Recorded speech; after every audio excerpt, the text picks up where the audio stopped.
I did a movie, Dreamgirls, for about 6 months.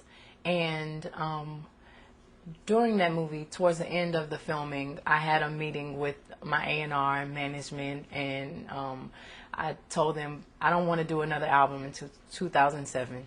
And I know who I want to work with. I want to work with Rodney, Swiss, the Neptunes, and Rich Harrison. But we have time because I don't want to rush. I just did a movie for 6 months, so let me have a vacation. Don't call me. Don't ask me for anything because I deserve it. I worked hard.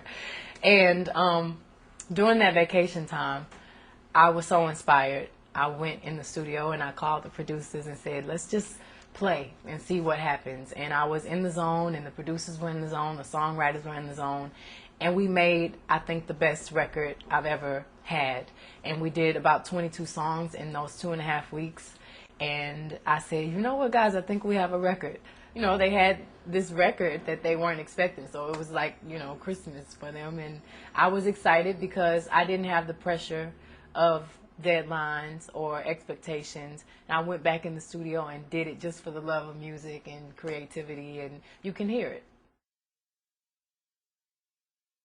The movie absolutely inspired me.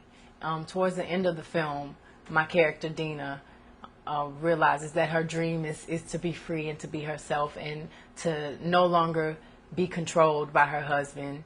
That's why I think I'm screaming at the top of my lungs, and I'm singing half of the record. I'm singing all these aggressive lyrics because I wanted to speak for every woman, all the Dinas. I wanted to speak to all the women that didn't have the strength to get out of those relationships. I wanted to say all the things that we think but we never can say.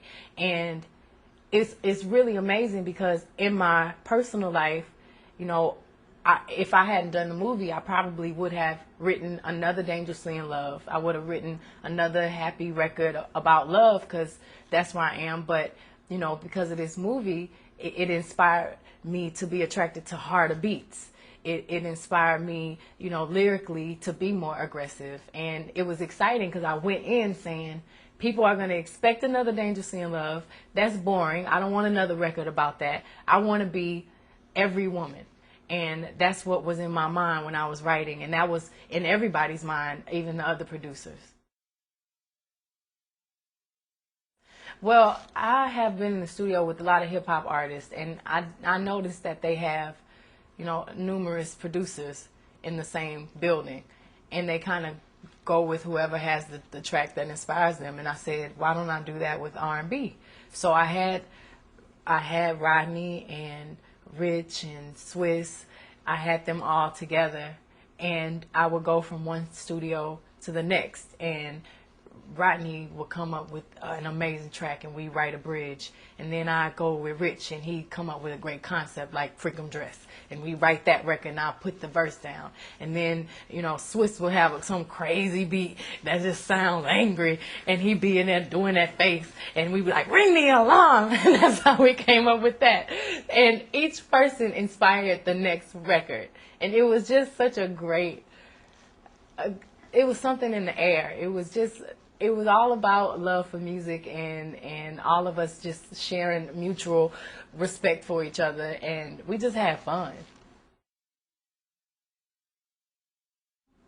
I love arranging. I love arrangements. I love Swiss tracks. They were really fun for me because it's like one sample of some strange instrument, if it's even an instrument, some strange sound that just kind of gets in your mind and won't come out, and then these hard beats.